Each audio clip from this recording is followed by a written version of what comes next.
Hey guys, welcome to our channel. I'm Dr. Ina, this is Dr. Maya. We are here to talk about very interesting and controversial subject.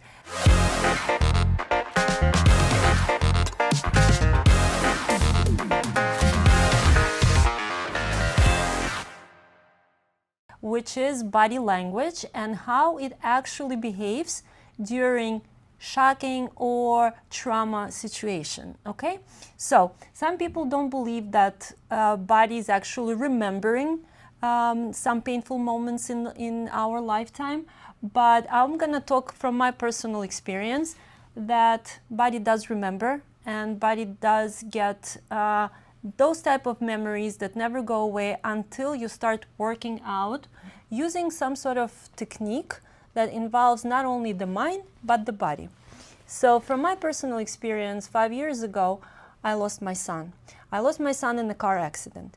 And obviously it wasn't something that it was expected. You know, I just had a phone call, and that phone call was a life-changing phone call, even though the call was just a call. But what my body endured during that message was I will never ever forget. And even though it was 5 years ago, I still feel that pain. It's not the same as it was, but it has a lot of scar tissue around it. But thank God to the body work that I'm taking with Dr. Maya and learning on my own and understanding the mind and body connection, I am able still live my life, raise my child, take care of my family, take care of my patients. And it's not because I'm lucky, because there is certain work for not only my mind, but for my body I had to go through and I'm still going through. So let's talk about how actually the body responds to the trauma. Dr. Maya, please. Thank you, Dr. Ina. Of course. So I'd like to talk about the three main drivers of this understanding in our modern era. Okay, this subject has been visited and talked about before, like 100 years at least, or in the 50s as well with Dr. Reich with his bioenergetics. But currently, within the modern day, we have three main men who are amazing, who have been contributing to our understanding about the connection between trauma and our bodies. So I will start with Dr. Peter Levine, who has a PhD in biophysics and psychology. So he was very interested in understanding physiologically how humans react to trauma. And he traveled the world and he went to zoos and he started observing animals. He has a book he wrote in the 90s called Awakening the Tiger. And he noticed that animals in the wild, when they are, let's say, being chased, right? I mean, it's life or death, correct? Mm-hmm. So let's say, you know, an impala is being chased by a tiger or a lion. And when the lion or the tiger come, they actually, if you see them, you can see on the video on YouTube, they pretty much look like they spaced out, like they're not dead, but they're just like, they check out. So they pretend. Yeah, they check out, like it looks like they're dead.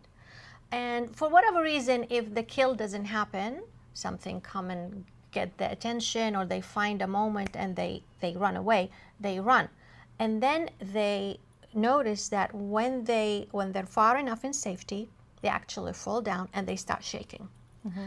And Dr. Peter Levine made the connection that that is the physiological way the body is releasing all that pent-up energy. That's why animals in the wild, you know, they're either alive or they're dead. They don't have aches like us. They don't have depression, you know, because they know how to, the body knows how to release it. Mm-hmm. So from this, he started, he got the idea and he started working and he founded something called somatic experiencing. So somatic means body experience, right? Exactly. Soma is body.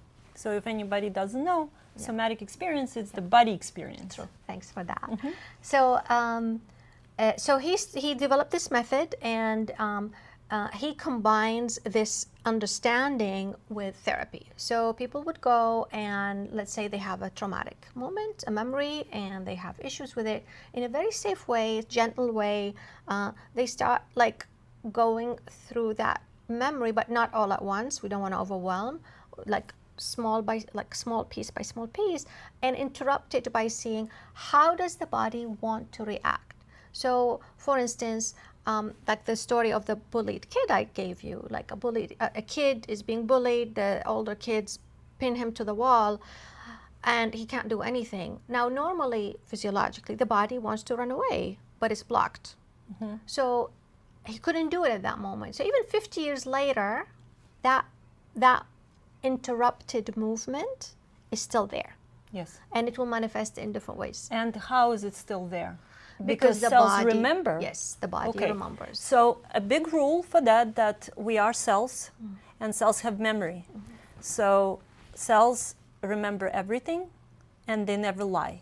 Okay, so even if, let's say 30 years ago, you got scared because you were bullied, and that impacted your life, your posture, the way you react to maybe not even bullying, but similar to it, even the will smell recreate of it, the same language. Yeah, that's true. So in the session, they'll be like, okay, how can we complete the movement? And the whole point is that you're not telling the body to do anything. The body knows. That's the whole idea. The body knows what it needs to do. We just need to let it. So let's say this boy who got bullied, right? Okay. He was in a shock because he got someone approach him and let's say against the wall. So the real situation would be punch back or push back. But the boy didn't do it. He couldn't. So what would we expect from the body?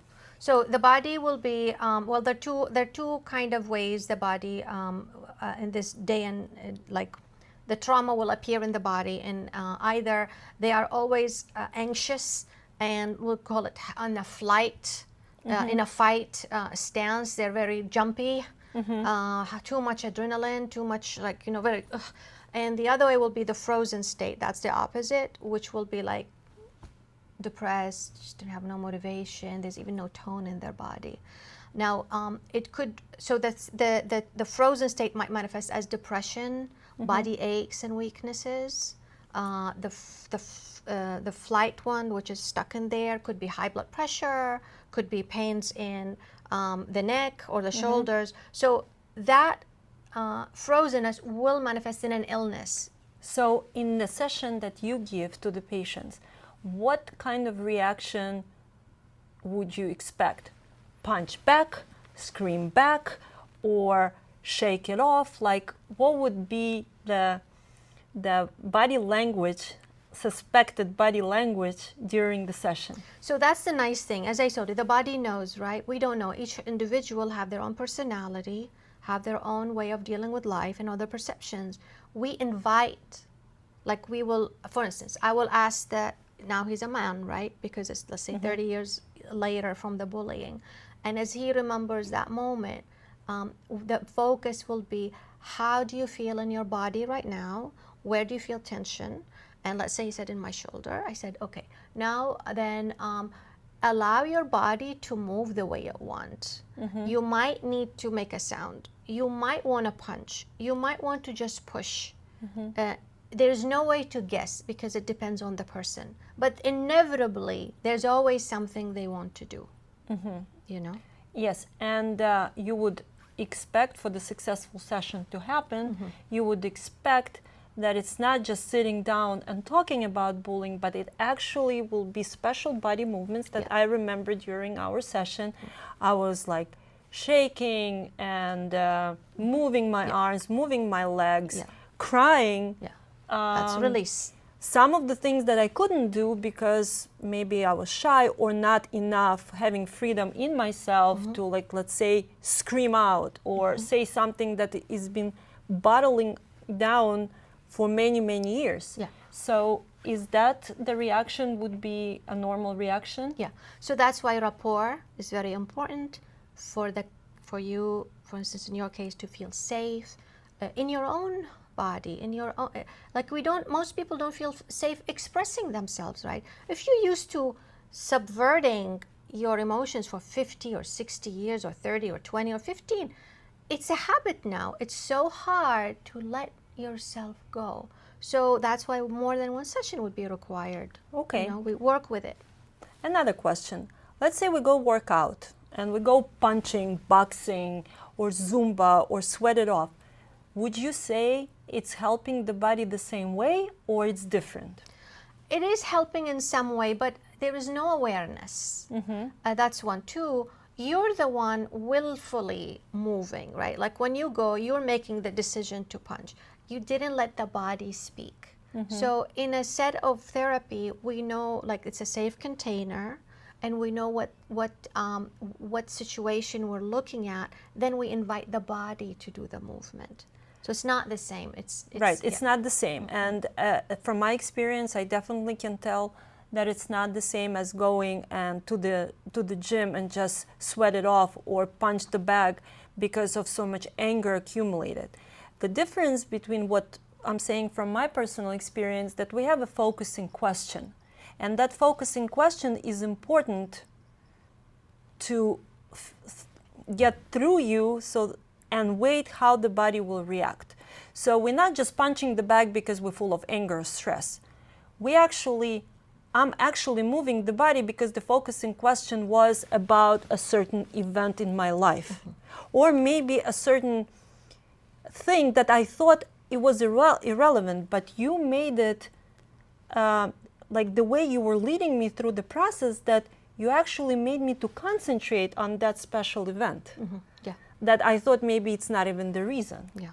So that's the most important thing. So it's not just a body movement, just body movement.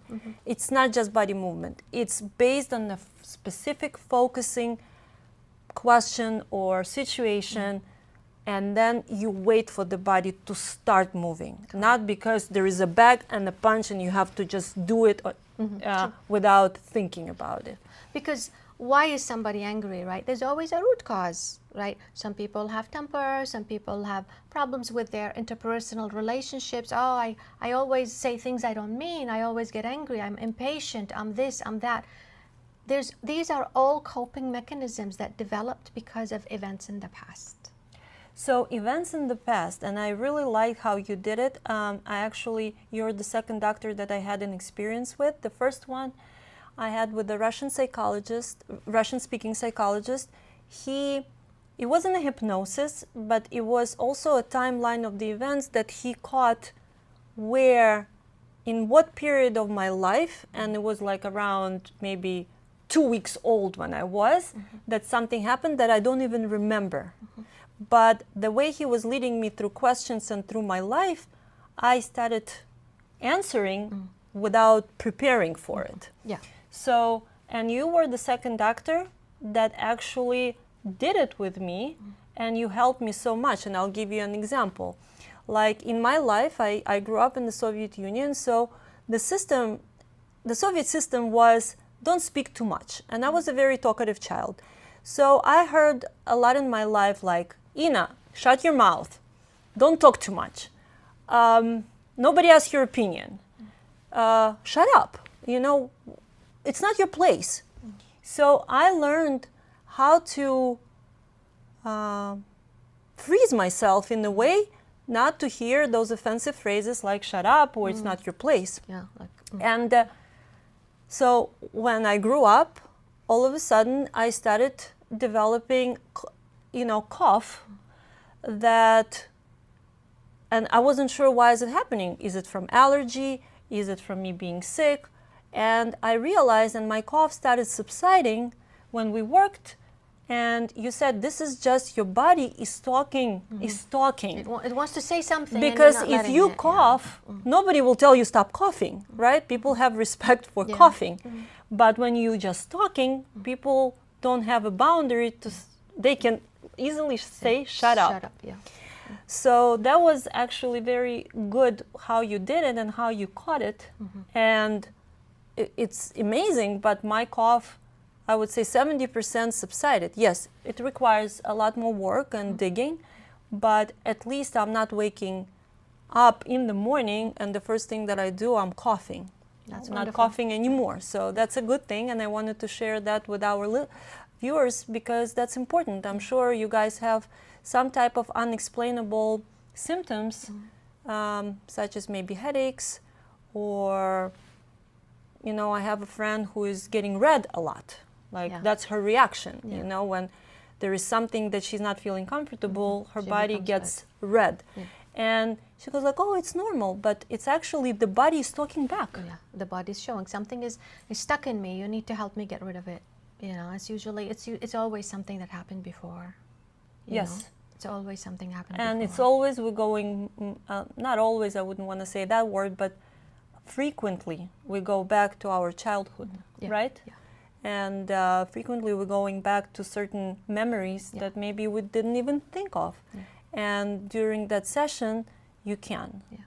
So Sometimes you remember things, you're surprised you remember them because your conscious mind has no idea. Like you said, you didn't, 2 weeks old, you can't, your conscious self does not remember. But our subconscious registers everything. yes, and it's like a Nothing big goes- computer with a yeah. huge memory, it stores. Yeah. And when we do this kind of work, grounding, it's like a light trance, like we can think of it as light hypnosis because, so like, you know, when you're going to sleep, you close your eyes, you're lying in bed, you immediately went into alpha state. You're immediately in light trance. When you watch TV, that's why the commercials are there, because within 60 seconds, I think that they did a study. You watch TV, within 60 seconds, you're in alpha, which means highly suggestible state. That's why they put the commercials. So modern clinical hypnotherapy use that state to give you positive suggestions. But there's much more you can do with that, because that's the place where we can access the memories, the images. The trauma is there. You can just go and take it out. So let me ask you a question. Is that technique that you worked on me, and I don't take any anti-anxiety or antidepressant drugs, but for those people who are, their feelings are definitely subside, right, based on the medication that they're taking. Will this technique work on them as well? That's a good question. It depends on how much they're taking, right? Like if you come completely numbed out, it'll be hard, right, to access. It's just it will prolong it. There's nothing that says no, it won't work, but it would be better, for instance, the day of not to take, because then you're open more. But if somebody cannot stop it, it can still be worked, no problem. So who is the best candidate to see you? Really? Yes. People who really want to heal. Okay. You'll be surprised. Give me example. Yeah, no, just people who are open, like they come and they really want to. They're not scared. They're open-minded. They're ready. They're willing to walk in uncharted and uncertain territory. You know, I think just the motivation to heal. You'll be surprised. A lot of people become identified with that pain, and it becomes, they think that's who they are. They don't want to let go of it. Yeah, so just to clarify, I am a member of, you know, the community that lost their children. And I don't go to that a lot, but sometimes I am in that community, and what I've noticed that the pain is so excruciating, and the experience is so deep and unknown. Why is it happening to certain parents? That a lot of parents are getting used to that idea, that how unfortunate they became, and they want to stick to it. Yeah, becomes their identity. Yeah. And yes, they like to meet among those people who are in the same pain, and they exchange the same vibe to one to another. And in the long term, obviously sharing is good, but it's not helping to release that pain. That's true. Because there is a little bit of guilt inside. Is like, I lost my child, how can I be happy? Exactly. You hit it on the nail. It's like, I don't deserve to be happy. Yeah, But exactly. you do deserve to be happy, because you went through so much Yeah. that you deserve Yeah, it's true. to be happy. There is this idea, exactly, thank you for bringing that up. There is this idea that if I lost my loved one, and if I don't grieve anymore, it means I kind of don't love them anymore, or they will not continue to be part of me. But no, that's or not, you have people judging you. It's like, how can she smile if she lost her son? yeah.